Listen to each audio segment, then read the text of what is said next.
सभी से निवेदन है कि प्लीज़ मेरे चैनल को लाइक करें, शेयर करें, सब्सक्राइब करें। जिन्होंने मेरे चैनल को सब्सक्राइब किया है उन सभी का दिल से शुक्रिया।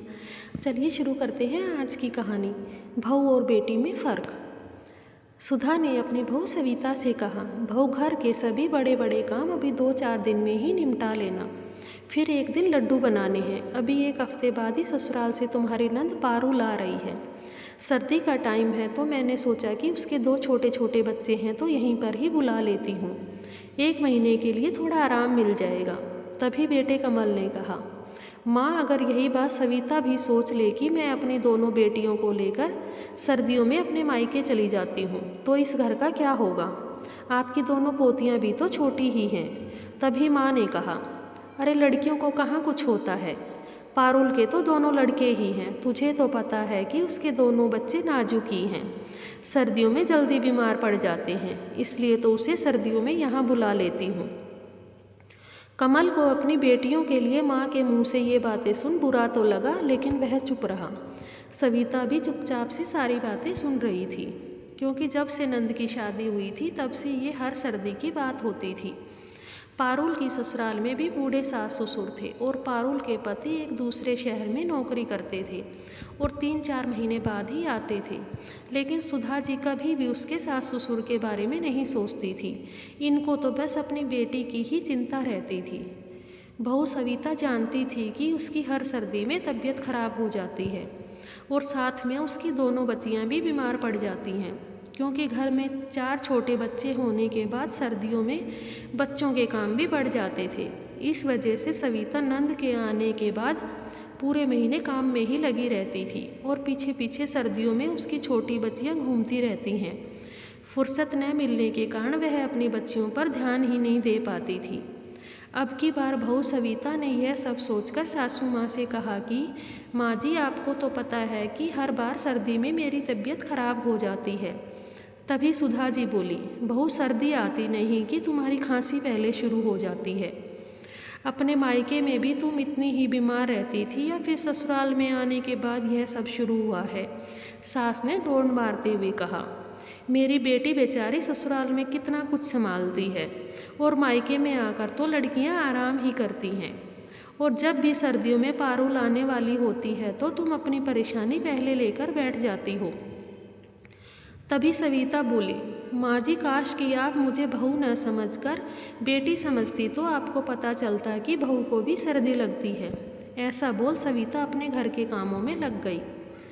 4-5 दिन बाद ज़्यादा काम करने की वजह से सविता की तबीयत खराब हो गई।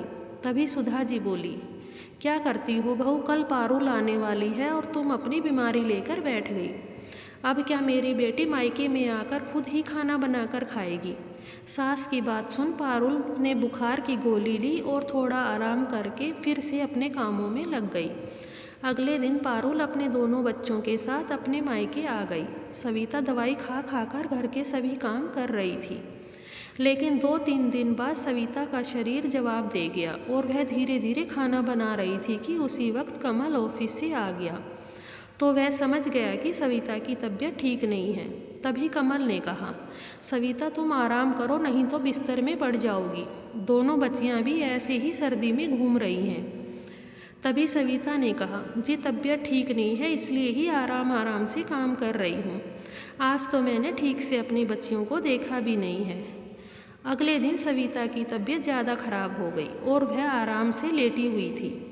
तभी पारुल आई और बोली, क्या भाभी, मैं आई और आप बीमार पड़ गई, क्या अब खाना मुझे ही बनाना पड़ेगा? ससुराल में भी काम करो और मायके में भी, फिर सर्दियों में मायके आने का फ़ायदा ही क्या हुआ? तभी सुधा जी बोली, रुको बेटी, तुम्हारी भाभी को कहाँ तुम्हारी चिंता है, अभी तो मेरे हाथ पैर चल रहे हैं, तो तुम क्यों खाना बनाओगी, मैं ही बना देती हूँ। और हाँ बहू, तू भी आराम कर, तेरे लिए भी बना देती हूँ। अब इस उम्र में सर्दियों के दिनों में भी यही काम करना पड़ेगा। ये बोलते हुए सुधा जी रसोई में चली गई। सविता ये सब बात सुनकर चुप थी, लेकिन उसी वक्त कमल दरवाजे पर खड़ा ये सब बातें सुन रहा था। उसने अंदर आकर देखा तो सविता ठंड से कांप रही थी, उसे बहुत तेज बुखार था। कमल तुरंत सविता को डॉक्टर के पास लेकर गया और डॉक्टर ने उसे दवाइयाँ दी और 1 हफ्ते के लिए आराम करने के लिए बोल दिया। भाभी को बीमार देख जो नंद 1 महीने के लिए रुकने आई थी वह 10 दिन में ही बीमार भाभी को छोड़कर वापस अपनी ससुराल चली गई। यह देख कमल अपनी माँ से बोला, तबीयत खराब होने के बाद भी आप सविता से काम करवाती रही। अब आपकी बेटी जो 1 महीने के लिए रुकने आई थी अब भाभी को बीमार देख क्यों चली गई?